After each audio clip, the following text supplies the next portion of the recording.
Thank you very much. And it's great to get the opportunity to come and talk to you today. I was saying that it's always a great mistake to give an Irishman a microphone because we do like to talk. Just to start with a bit of background, I mean, internet usage is growing. 8 out of 10 Australians have access to the internet today.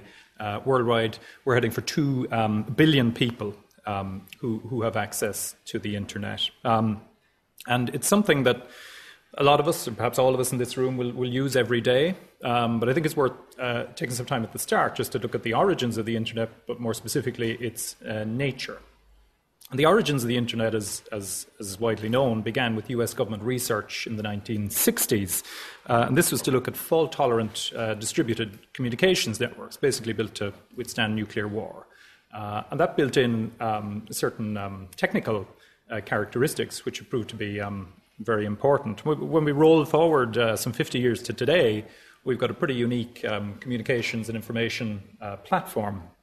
The internet is unique, we would argue, because it's open. And by open, I mean any person at any point on the internet, out of those 2 trillion people, can access any information from any other point. They can communicate with any other person at any other point, and they could also upload and publish material to the entire world. That's pretty unique. The internet is global and distributed. Essentially, it doesn't take account of national borders. It doesn't take account of geographic or political boundaries. It has no central controller, and that's very much by design. Nobody runs the internet. Nobody is in charge of the internet. And the internet is also dynamic.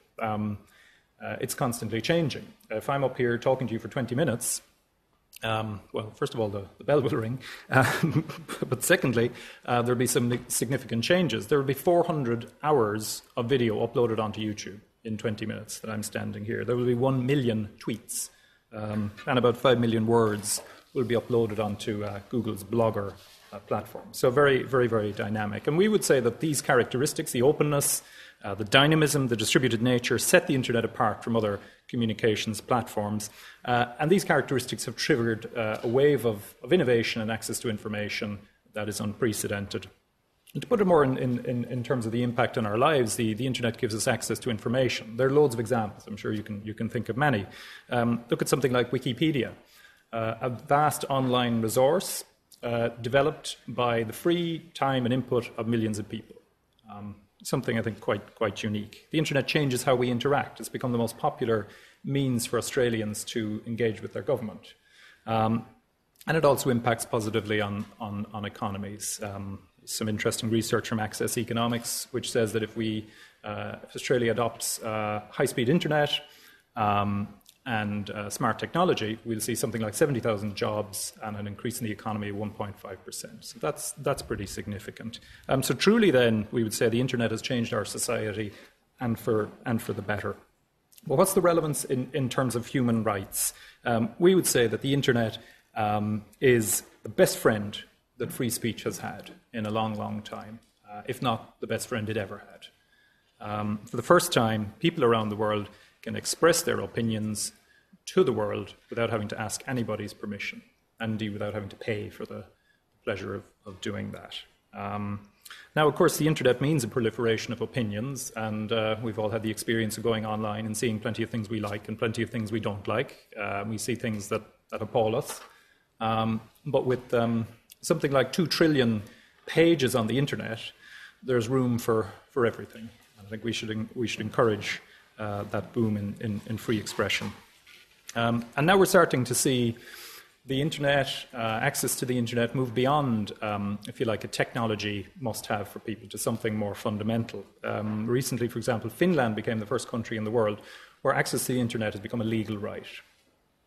So from the 1st of July, every person in Finland is entitled to a fast internet connection under law. And people in Australia, in fact, seem to agree with this idea. There was a survey by the BBC World Service earlier this year, which found that Australians are among the most firmly convinced that internet access should be a fundamental right, with 85% of people in this country agreeing with that proposition.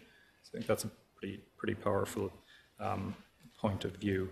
At Google, we're very, very passionate about the potential providing people with information. It is the mission that drives our organization.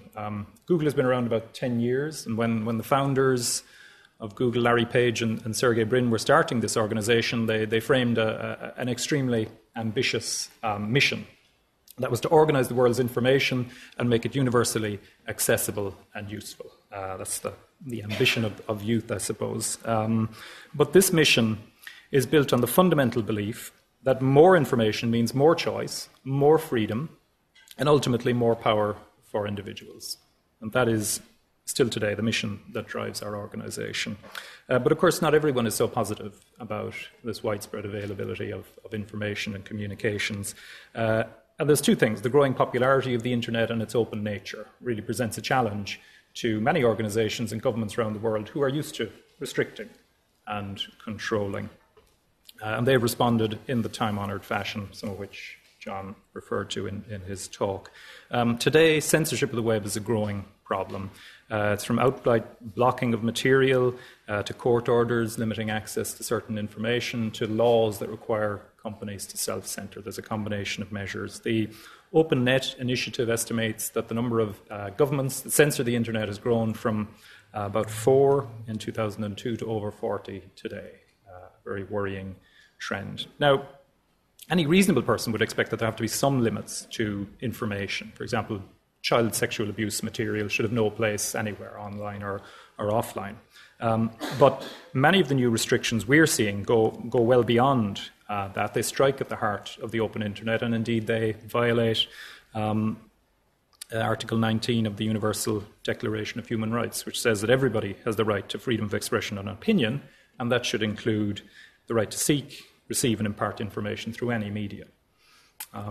So for Google, the challenges we face are becoming more and more complex. We see cross-border replication, for example, where governments are constantly exchanging tools of the trade and secrets. Faced with these kind of challenges, our objective has to be equally clear, and that's to ensure that people can access information and that the voices of citizens in those countries can be heard. I want to give you two examples of the kind of situations we face. They're just to really illustrate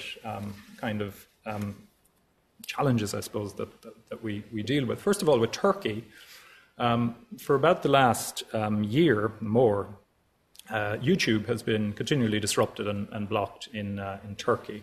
And that's because videos deemed to be insulting to Mr. Ataturk are on YouTube, and there's also videos on there which promote, for example, an independent Kurdistan. It is illegal in Turkey to defame Ataturk. It's illegal to threaten the unity of the Turkish state. So these things are clearly established law.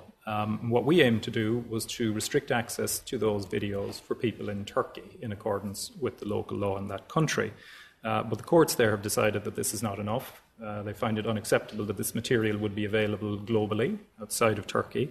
And so we've been in a rather difficult situation. We continue to try to talk to the government to resolve that situation, but as of today, it is unresolved, and essentially YouTube is blocked in Turkey. Another example is the former Soviet Republic of Georgia, where last year Google and its partners found themselves subject to a very serious attack. This arose in the tensions that built up around moves for independence by a province in Georgia, which were backed by Russia, and it was essentially tensions between those backing independence for that province and Georgian nationalists. We experienced the largest ever denial of service attack. That's essentially an online attack which is designed to bring down websites and blogs. All of these things targeted websites and blogs related to a particular Georgian online commentator. Now, while we and others who were the subject of this, like Twitter and Facebook, were able to repulse these attacks, the worrying thing was the level of sophistication that went into it. That really gave us pause for thought. So how do we deal with these situations? And I think particularly where there are challenges to the principles of the internet in terms of openness and access to information, while at the same time complying with the local laws in countries where we operate. And we try to do two things. The first is to stay true to our mission, which is about giving people as much information as possible. And the second thing is, when faced with government actions, we will try to resist those, to narrow those, and in situations where they do have to go ahead, we are very conscious of the need to protect our users, protect their privacy, and protect their security. So on the first one, we have an overall responsibility to ensure that people can have access to the maximum amount of information. But as I said earlier, freedom of information must have its limits. And for example, on our services, we do not abide and do not tolerate any child sexual abuse material. If we find that material anywhere, we will remove it. You will not find it on Google search results. You will not find it on the other Google services. We will also remove material that is in the nature of spam or material that could impact negatively on people's privacy. So there are, we think, some limits to the availability of information. But the difficulty for us arises in trying to figure out how to operate services across many, many different countries, which have very, very different laws and cultural norms. And Google has local operations in about 150 countries worldwide. That presents a challenge that is difficult to resolve. The second fundamental area is in terms of protecting our users. And as I said, we're very much conscious to push back on government requests. But the second part of that is transparency. And that's about informing our users and protecting their privacy. We believe Google is a leader in transparency. The only major search engine, for example, to publicly disclose the removals we make from our search index. If, for whatever reason, we've removed material from our search index, we will include a note to that effect in the search results so the person can be clear that something has gone on here. We will include a link to a website that is called Chilling Effects, which may be familiar to some of the people here. That transparency principle is particularly important in a country like China, and building on John's very excellent talk, where censorship is particularly severe. Google was the first search engine to post notices on search results in China, highlighting the fact that some of those results were removed. And since then, this has become pretty common industry practice in China, including Baidu, who are the market leader, a Chinese firm. That was certainly not the case when we first went into China. China is also a good example of where we will take steps to try to protect users more broadly. So, for example, in China, we do not provide Gmail, or we do not provide the Blogger service, because we're concerned that might give us personal information about users, which could then be accessed by the police under Chinese law, and that's an exposure for our users that we do not want to take. So we do not provide those services. I'll come back to China in a minute because I want to talk about the more recent developments there. But it's no surprise that Google gets requests from governments around the world for information. We get two types of requests mainly. The first is requests to remove material from our services, for example, YouTube. And the second type of request we get is to provide private data or user data. Now, in the main, our experience around the world is that these requests are valid. They're law enforcement request evidence for criminal investigations, and it's perfectly legitimate.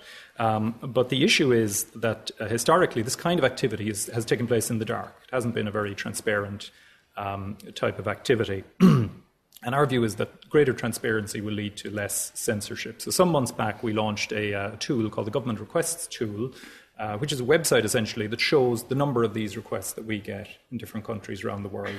And it breaks down those requests into requests relating to provision of user data and requests to remove content. We're hoping that will start a process to inform discussions around what's the appropriate scope and range of government restrictions and government access to content. We're by no means at the end of that process. We felt it was an important thing to inform public debate about what was the scale of this in relation to Google. We think it's very, very relevant, in fact, for people across and organizations across the ICT industry to provide that kind of transparency to their users. Coming back to China, our own story in China has been reasonably well aired, but I think it's worth summarizing. We went into China in early 2006. We launched google.cn, a local domain. This was a difficult decision. It followed a lot of debate in the company. Our view at the time was that the benefits in terms of increased information for people would outweigh the discomfort we felt in having to censor search results. That is a requirement under Chinese law, and if we are localizing our operations in China, we had to do that. But at the time, we made it very clear that we would watch the situation closely, and if things disimproved or the situation got worse, we would not be slow to review our presence and our operations in China. Earlier this year, we made an announcement that we had discovered very sophisticated cyber attacks on our corporate infrastructure. These attacks originated in China. When we investigated, we also discovered that Chinese human rights activists were being targeted as part of the same activity, both in terms of services they used, Google services, but also across a range of other companies. And these events, combined with, again, picking up on what John said in terms of just a tightening up throughout 2009, really led us to stand back and review our presence. And the decision we made was that we were no longer comfortable to censor search results in China. Bringing it up to date, our situation now is that we continue to provide a search service in China on the google.cn domain, but that is limited to particular types of search, like search for music, that kind of thing, translation services. And these are services we provide without filtering, without censorship. We also include a link to google.com.hk, which is a Hong Kong-based web search service, and search results on that side are delivered without any censorship or filtering. So we think that this approach allows us to provide information to people in China, which is what we're all about, but at the same time operate in accordance with the law there, and at the same time try to protect users and meet our principles in terms of providing more information. You may have seen that earlier this month, the Chinese government decided to renew our license to operate search services in China. And right now, our current situation is we look forward to being able to provide those services to people and provide information to people in China. So moving a bit more local, I mean, the debate about access to information on the internet and about restrictions on that, we think really isn't relevant to China or Iran or these kind of countries that typically figure more prominently. As I said, the internet is a global platform, and the debate about control and development of the internet is very much a global debate. And what one country does will be watched very closely by its neighbours and by other countries. Australia, as an open and democratic country, we think is very influential globally, but particularly in this part of the world. Australia plays a leading role in many fora in this region, and the approach that Australia takes to developing the internet and regulating the internet will be watched very, very closely. Now, we have to acknowledge that this is not a straightforward task. Framing media regulation for the online world is very, very complex. I want to read a short quote from a report last year from Professor Catherine Lumby from University of New South Wales. She said that the federal government has inherited not only the challenges of the new media era, but equally the deficiencies of the regulatory regime developed for past media eras. A fair, I think, and good insight. It's also important to acknowledge the government's plans here to roll out a super-fast internet network to the entire country. I think that's been rightly lauded as a strategic investment in the future of the digital economy and the information society here. The debate on the government's proposals for mandatory filtering has effectively gone on two tracks. One is an online safety track, and the other track is about government restrictions on access to material. And we actually welcome debates on both those tracks. We think it's important that those issues be considered. The challenge for the government is to try to balance concerns there are about the risks that are present with people going online, and there are risks, and at the same time, the right that people should have to access information, particularly information that relates to important social and political issues. A difficult balance to strike, but one that we think does need to be struck in the right way. Our concerns with the government's filter were both local and global. The local concern was that this filter, if operated, could block access for everyone in Australia to certain information, important information, useful information. We didn't think that should happen. The global concern is that the filtering system, if implemented here, could be represented as legitimizing censorship in other countries. We think that would be very, very unfortunate. Bringing it right up to date, last week the Minister for Broadband announced a review of the scope of material to be filtered. This is the refused classification category. In his statement, the Minister acknowledged community concerns about whether that scope accurately reflected community standards. We're pretty heartened, actually, by this development because we think that the whole scope of the filter and content regulation more broadly does need to be considered for the online era. So we're pretty positive about that, and we look forward to the opportunity to express our views in the context of that review. At the same time, the Minister announced that 3 internet service providers had decided to voluntarily filter child abuse material on their networks. And we welcome that because we think that's a pretty significant development. If that gets up and running, and if that becomes a reality, it will actually be in line with a lot of Australia's peer countries around the world. And I think that's a point worth noting. So the debate on filtering is set to continue. It hasn't gone away, but I think it's important to acknowledge what we think were some significant developments in the last week. So in conclusion, I would say that access to the internet itself is becoming a human right and a fundamental enabler of free speech and even democracy around the world. But the openness that allowed the internet to flourish is under the growing threat of censorship around the world. That openness brings transparency and it empowers people. We think that's worth fighting for, and we think Australia can and should take a lead in that debate. Thank you very much.